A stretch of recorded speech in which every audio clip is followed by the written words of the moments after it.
Maqaa gooftaa keenya maqaa Yesuus Kiristoosiin nagaa isin gaafadha.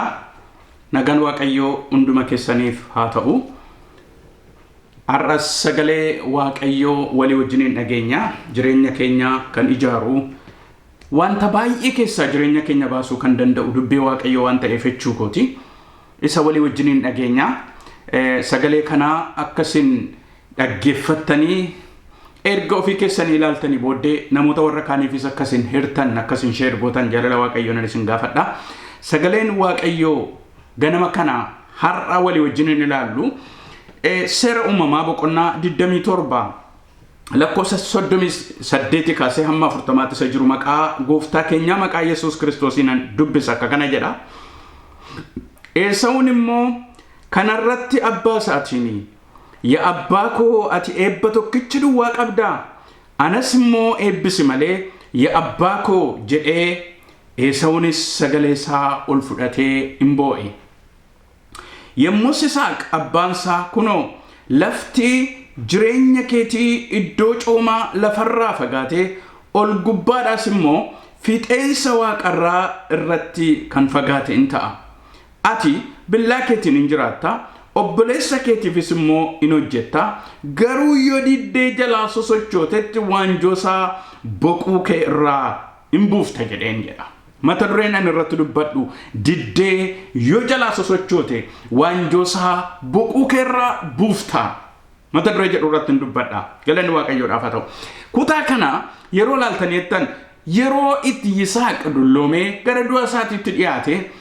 akka angafaatti immoo Esaa'uu eebba abbaan ilma isaa angafaaf kennee du'uudhaaf yemmuu yaadee yemmuu Yisaaq mucaa isaa Esaa'uudhaan nyaata ani jaalladhu hojjedhuuti naaf fidi yeroo hundaa waan inni hojjetudha waan ta'eef abbaan sammuu sana jaallata waan ta'eef hojjedhuuti naaf fidi isa booddee si eebbiseetanii yoon du'es du'aa dheeroon nuti dubbatutu argitu sagalee kana keessaa boqonnaadhuma 27 lakkoofsa 1 kaaftanii gaafa laaltan. Garuu iddoo kana keessaa yemmuu Yisaaqii Esaa'uudhaan akka jedhu hin dhageessi turte Ribqaan jedha. Ribqaan immoo bukutaama kana keessaa yeroo laaltanii jettanii maaliif akkasan akkas ta'an hin beeku. Yisaaqii Esaa'uu jaallata Ribqaan immoo Yaaqoobiin jaallatteedha. Maatii gidduutti yeroo baay'ee wanta rakkina fidu abbaan tokko jaallatee haati tokko jaallatteetu ilaalchi garaagaraa yemmuu jiraatu ijoolleen isaadhaaf abbaaf ilaalchi isaan qaban abbaa faatis ilaalchi isaan ijoolleedhaaf qaban gargar yemmuu ta'u maatii gidduutti rakkina kan uumu yeroo baay'ee isa kanaadha. Kanaaf iddoo kanatti wanti kun rakkina yemmuu uumutu argitu. Kanaaf iddoo kana keessa yemmuu laaltan kana sababa dhageesseef haati Yaaqoobii dhadheetu isaan akka jette nyaata abbaan kee jedhe kana qopheessineetu walii wajjiniini abbaa keetti geessina eebba Esaa'uu sana siyaa eebbisuu jettee musheen itti dubbattutu argitu. Kanarrattitu akkasidha.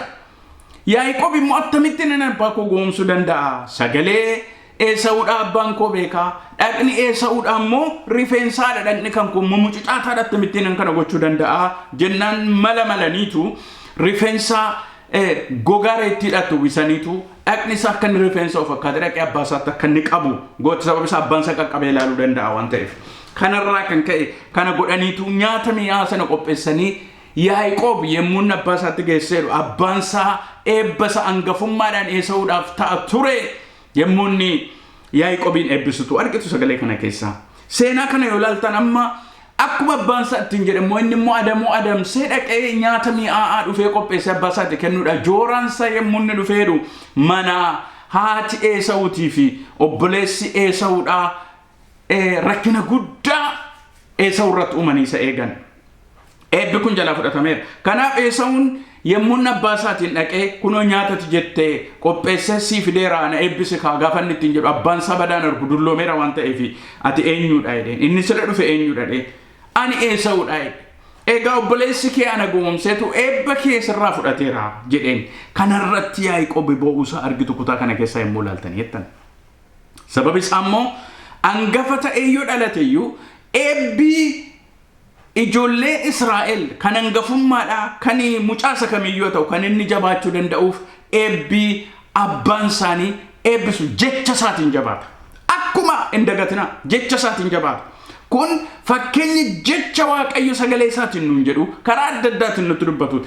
waaqayyo eebbaaf yoon waameyyu jechanni adda baanee munu isatti dhiyaannu nuun jedhuuni tuka kun keenya jabaata sababa isa jecha afaan waaqayyoodhaan geeddaramu waan ta'eef kanaafitu jecha waaqayyo kan keenya godhachuu sagalee waaqayyo kan keenya godhachuu nuuf ta'a jenne kan nuyi amannuuf kanaafitu iddoo kana keessa eebbi kun jalaa fudhatameera. Kanaafitu iddoo kana keessatti yemmuu ilaaltaneettan hin boo'eedha Esaawun hin boo'e eebba isaa dhabuun barbaadu. Hin boo'e sagalee isaa ol fuudhee yaa abbaa koo ati eebba kana duwwaa qabdaaree anas immoo na eebbisi maleedha garaan isaa baay'ee gubateera. Kanaaftu yemmuu inni itti dubbatutu argitu yemmus Yisaaq abbaan isaa immoo kunoo lafti jireenya keetii iddoo coomaa lafarraa fagaatee ol gubbaadhaas immoo fixeensa waaqarraa kan fagaateen ta'a. Ati billaa keetiin hin jiraatta obboleessa keetiifis immoo hin hojjetta garuu yoo diddee jalaa sosochootetti immoo waanjoo isaa boquu keerraa hin buufteedha. Ila dhaggeeffadha waan baay'eetu jira rakkinni akkatti nutti dhufu seexanni karaa nama adda addaa hojjetee gidiraanni nutti fidu ba'aan nutti fidu dhukkubinni nutti fidu biyya lafaa kana keessa wanti wal xaxaa baay'eetu jira. Tokko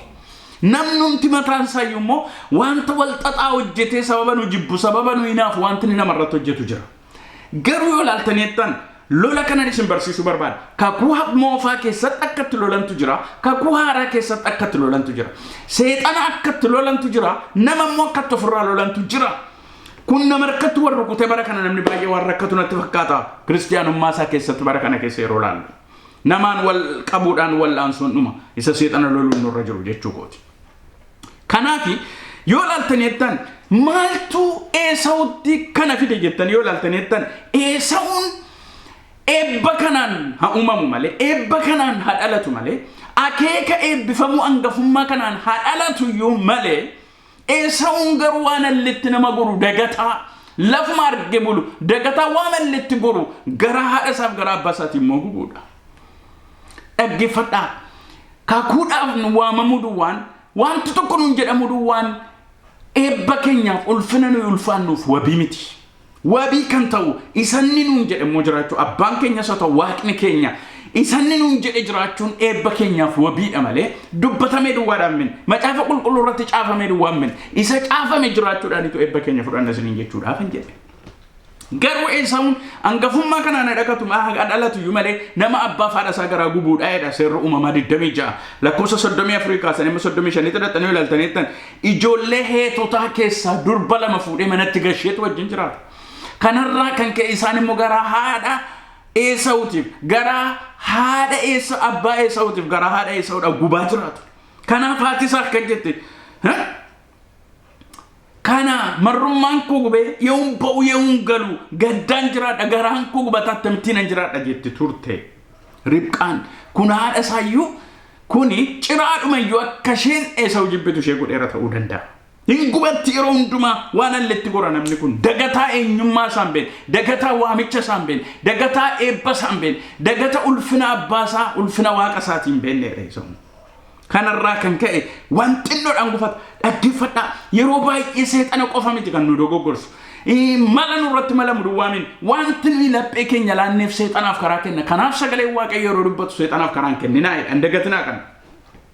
Kanaaf iddoo kana keessa ilaaltaneettan dagata akkasiiti.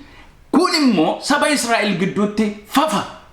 Mudaa guddaadha sababa isaa waaqayyo saba isaatiin saba ormaa keessaa hin fuudhinaa jedheera waan ta'eef saba waaqayyoon ta'in keessaa hin fuudhinaa jedheera waan ta'eef kanaaf rakkoo kana uumaatu garuu nama eebba eeggatu nama waaqayyo biraa ulfina eegu nama hangafummaa eeggatudha ta'uu garuu hin danda'u isa nyaateera jechuudha. Dhaggeeffadhaa nama laphee isaa waan biraatiif kenne waan salphaatu si gigaachisee kuffisa. Kanaaf namni tokko wal'aansoo guddaa balaatti dhufe guddaarraa hambifamu kan garuu waan salphaa isheetiin kufanii waan hin taane keessa galu. Macaafa qulqulluu keessas jireenya namoota baay'ee irratti waan baay'ee ilaaluu dandeenya.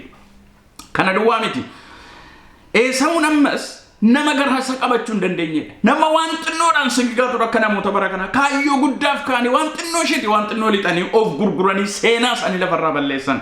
Gaaf tokko akkas godheedha.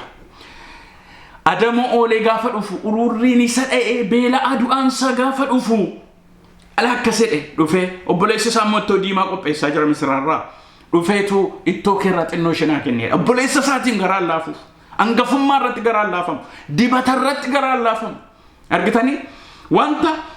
waaqayyo itti nama waame irratti garaan inni ramu baay'ee nama kan nyaatu kan adaraa keessan kan akkasin dhaggeeffatan nan barbaada waan barbaade yaa ta'u jenna akka gaaf tokko eeliin jedhe bara kottin ta'in malee maal na dhibee akkasidha nami baay'ee garaa kun tuqin malee hamma jiruttin ta'in malee maal na dhibee hangafummaa isaanii maqaa isaanii seenaa isaanii ija godhachuun isaan irra jiru garuu yaadatan namoonni baay'een hangafummaan kun maal na godhadhe waan guddaa godhaaf ture hangafummaa inni maal na godhadhe nyaata al tokkoon gurgure kana amma garuu barbaachaan boo'ichaan akka ni dhabe sagaleen waaqayyootti dubbata kanaaf seera uumamaa 25 lakkoofsa 27 amma 34 xaxanii ilaaltanii jettan nyaata al tokkittiitiin hangafummaa isaa gurgureedha iddoon sun xaxanii dubbiftan kanaaf Ibroonni 12 lakkoofsa 15 kaasee 17tti waa'ee Esaawutiin qabee kiristiyaana tajaajilaa bara kanaa akeekkachiisa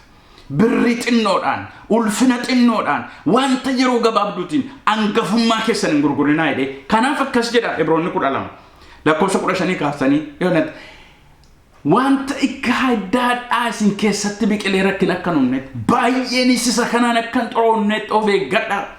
isin keessa namni tokko akka Esaawudha akka hin taane inni nyaata si'a tokkittiin hangafummaa isaa gurguree boo'icha guddaadhaan immoo deebisee argachuu hin dandeenyettiin jedhe sagalee waaqayyoo akeekkadha wanta amma bara kana keessa ta'u yoo ilaaltanitti barumsa guddaa kan nuuf ta'u eeggannaa gochuun akka nuuf ta'u kan nu godhuudha sababa isaa namoonni sadarkaa guddaatti sadarkaa addunyaatti maqaan isaanii dhaame namni illee irraa kayyooman isaan dhagaa ittiin jedhu yoo san kufaati gadhee waan xinnoodhaan kufanitu argitu dhagaa isinittan hima wanta waaqayyo isiniin jedhe of eeggattanii kan keessa eenyu tokko eenyu wallaansoo kamiin biyyi kamuu wallaansoo kamiin isinirraa fudhachuu hin danda'u isa waaqayyo isiniif kaa'e isa waaqayyo isiniin jedhe nama taatu jechuudha mee macaafa qulqulluun walumaa galatti yoo ilaaltanii jettanii macaafa qulqulluun waa'ee carraa lammaffaa namatti dubbata isa ganni nuyi amma arginu iddoo kana keessatti carraa lammaffaa dhufeef amma immoo Esaawudha innis maa inni boo'icha jechuun qalbii diddirannaa deebi'uu gaabbuu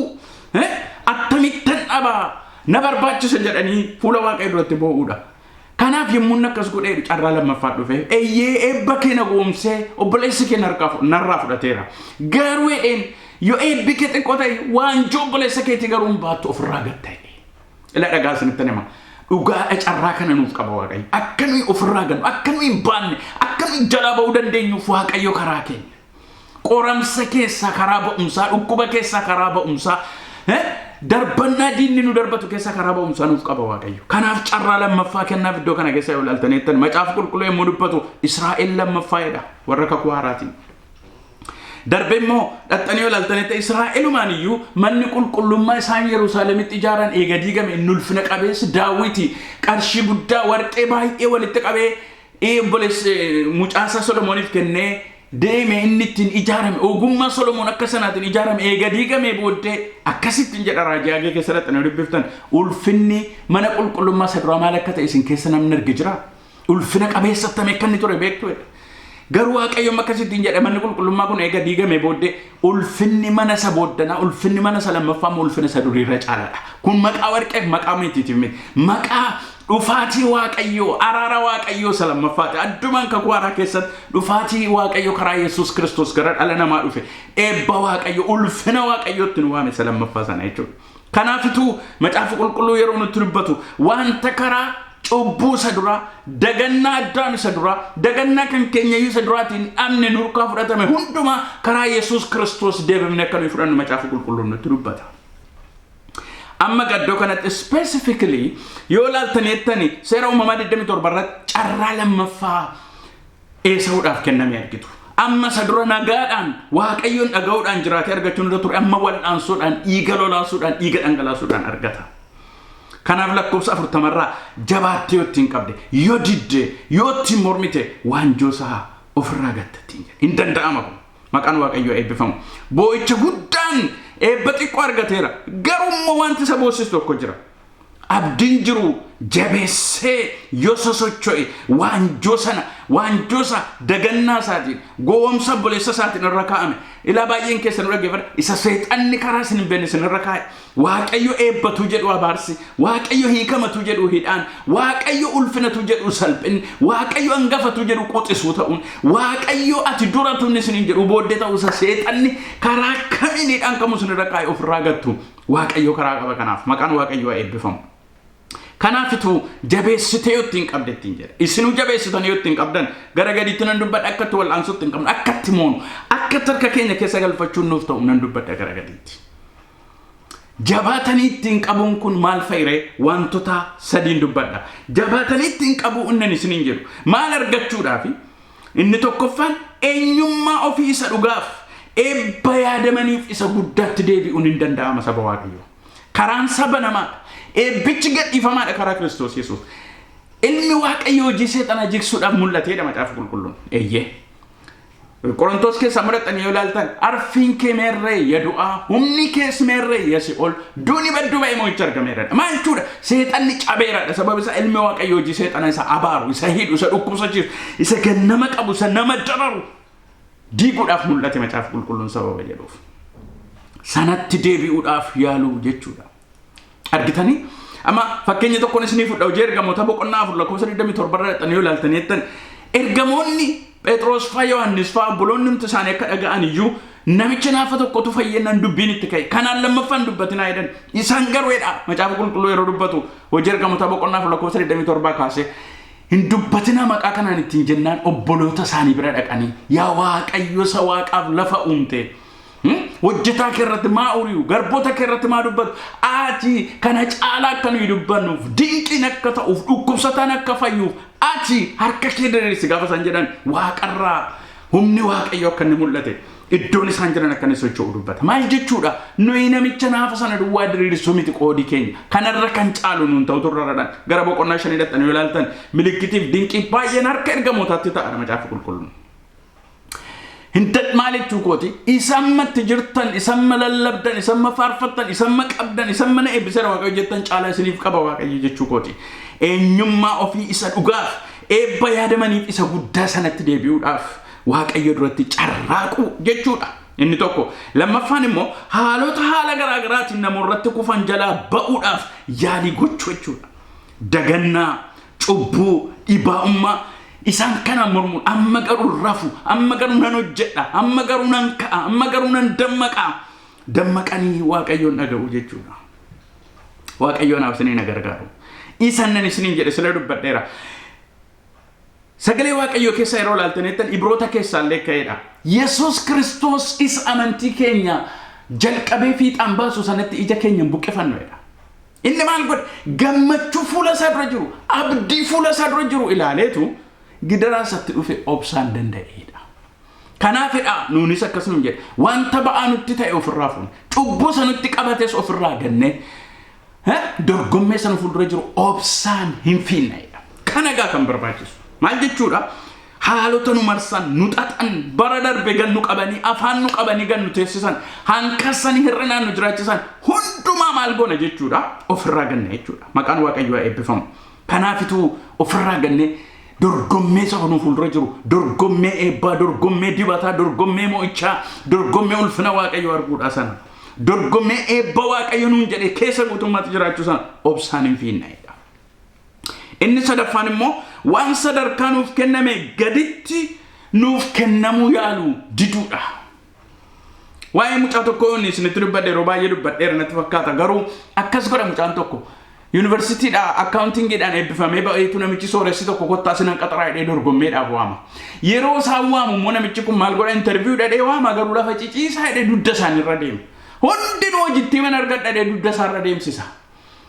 gurbaan kun garuu abbaan isaa hiyyeessa abbaan isaa yeroo inni manatti galu agarsiisu Itoophiyaa television irraan yeroo ta'e ilaale dudda isaanirra immoo inni deemu abbaan isaa mucaan kun yommuu manatti galu maaloo yaa mucaa koo dhumnee beelli nu fixeedha manni isaanii caccabaa madiigamaa tokko diraamaa sanarraa yeroo agarsiisan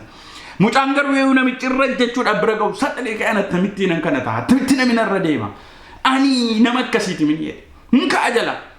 torbeessi waama si'a baay'ee deddeebisee eega waame booddee dhumarratti kottaa'e nama hojii argatan isinitti himaa gaafa dhufu namni hojii argatee yoo dhabeettu mucaa isa dudda korra ejjechiisu jedhe kanaaf namni kun jedheen namichi nama eenyummaa isaa beeku nama waan alleef hin jilbeenfanne nama waan xinnoodhaaf jedhee gadi hin jenne nama eenyummaa isaa ulfina namummaadha beekuudha waan ta'eef nama kanaadha kan hojii argate hundi keessan gatiin qabdanii galaa'edha warra kaanii biyyi lafa akka jette nama baay'eedha waaqayyoos akka jedha warra kaayyoo isaanii hin beekne warra waan kennamee fi gadittuutu jiraatanii waan karaatti itti dhufe fudhatanii kaayyoo isaanii guddaallee dhiisanii galaas hin gatiin qabdaniidha beektumni baricha bara Gideon lolatti ba'uudhaaf fedhe warratti harka isheeti warra huruudhaan gajjettee dhudhu gasheedhaan gatiin qabdu kuneeti.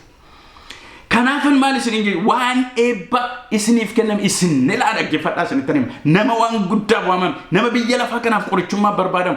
nama isin harkaa waaqayyo waa qabuudhaan kanaaf waan alleef jilbeenfanne waan allee booxaan ollu inni naaf kenname eenyummaan koo kana hinna waaqayyo anaaf isiniin gargaaru. Kaaleffaa kana beekum kaaleffaa ani loleenan qabadhadhu kaaleffaa yeroo warri kaan sodaatan namoota dheeroo san onee qotataachirra jiraatadhe namni yoo sodaate garaan isaa bishaan ta'u loleen qabadhanaa kenni jedhu eessa'uudhaan waaqayyo natti dubbateera an lafan jedhe kan qabadhu akkas jechuutu isiniif ta'a yoo ittiin qabde ofirraa gattadhe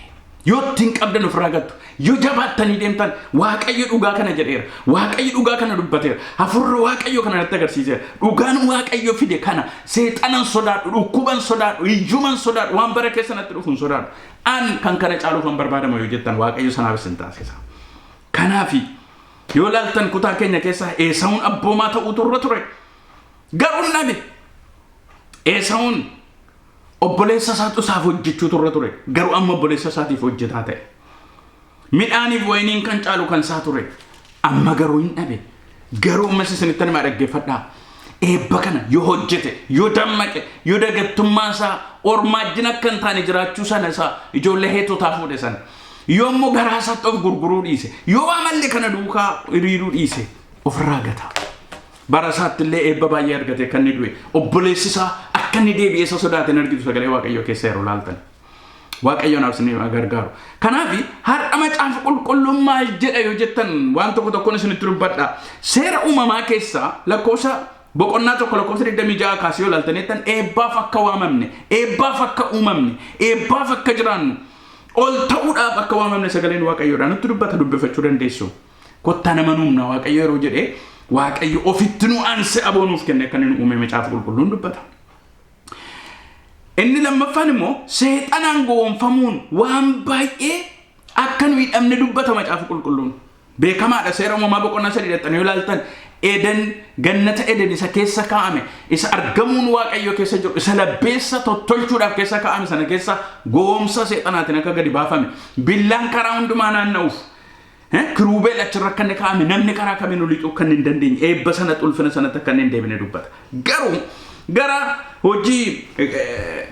gara warra Roomee boqonnaa 5 keessa dhuftanii yoo ilaaltanittan karaa Yesuus Kiristoos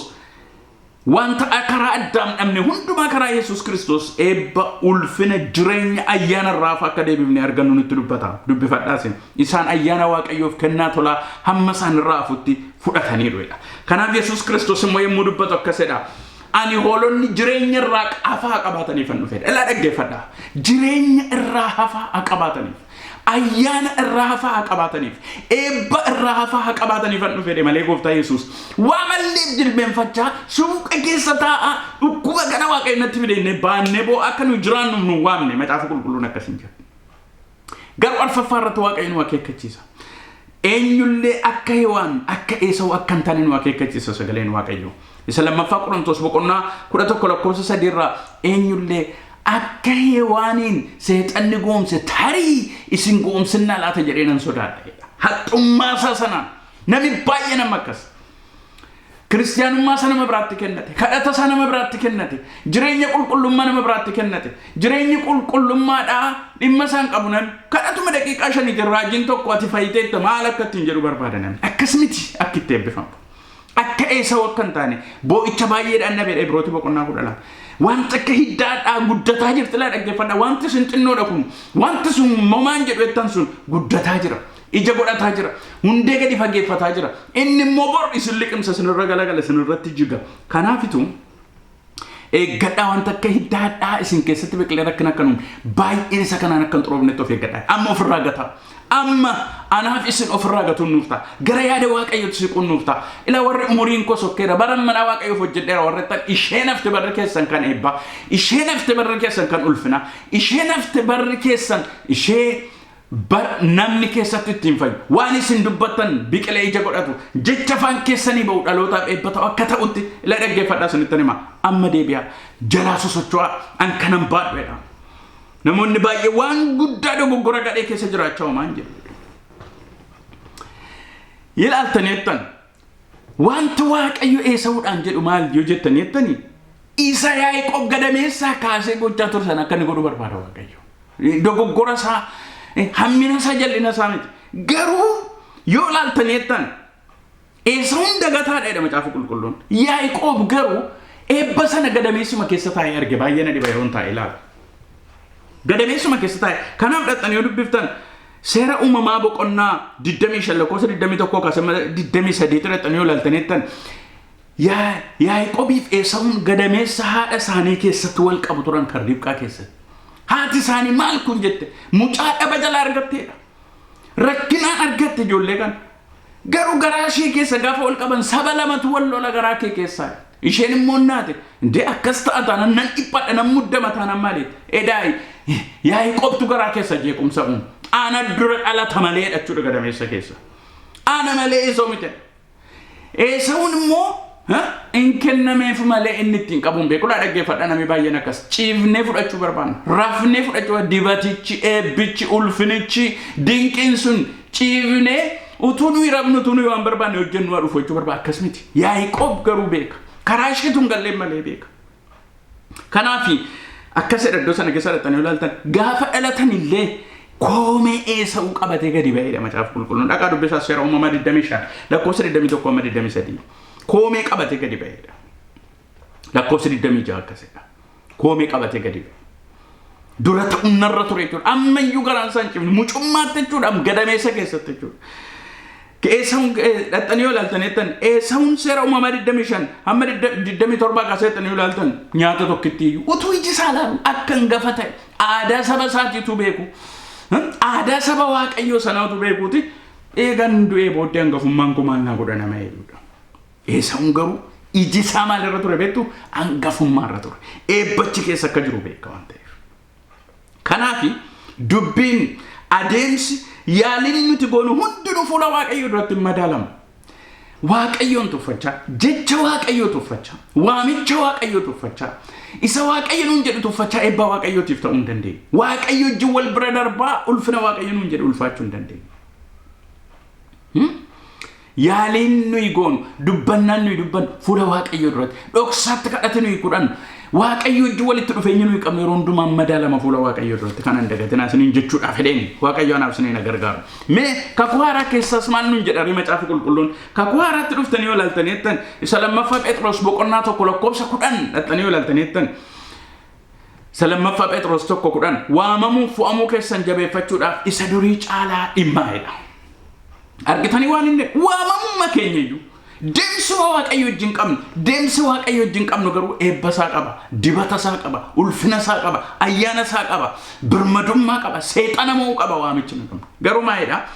waamamuu fu'amuu keessan jabeeffachuudhaaf isa durii caalaa dhimmaa'edha akkasii kanaafitu waan ofirraa gatuun nuuf ta'u baay'ee jaalala irratti obsa irratti gaarummaa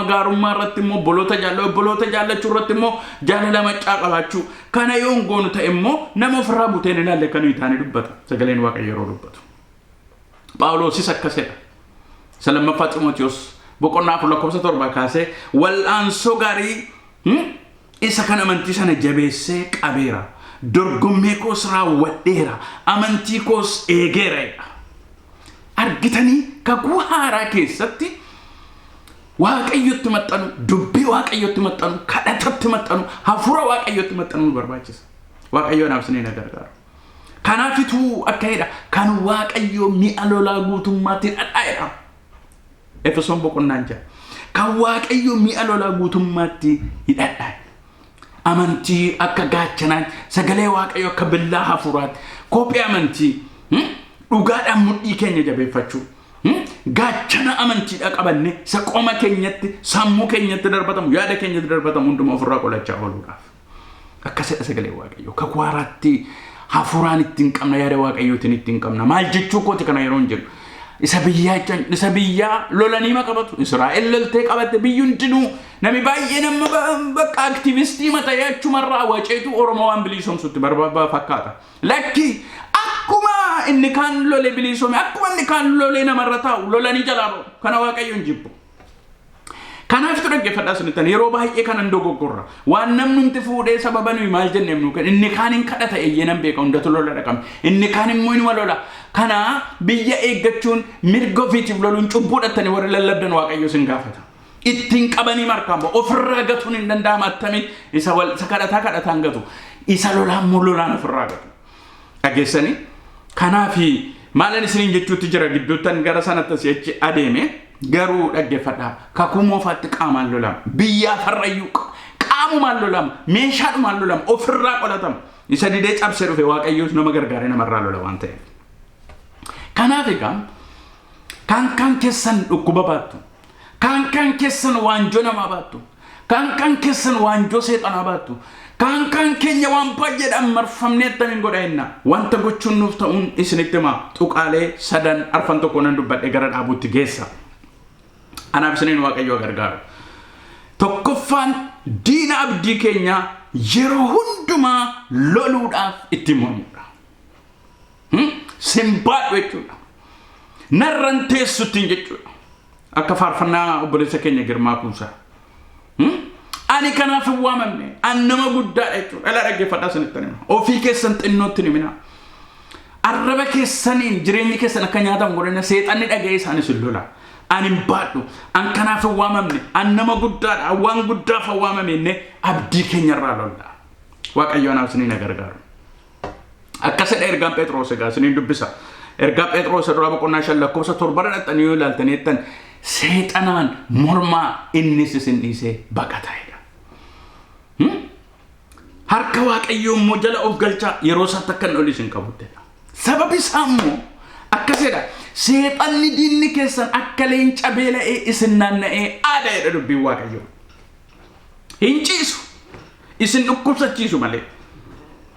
abdii keessan irraa isin deebisu isin hiyyoomsu nama gadachu malee abdii nama kutachiisu malee nama biraan deebisu kanaaf takka isin bifa geeddaree achiin bifa geeddaree achiin nama kaasee achiin maal godhee godha lakkeedha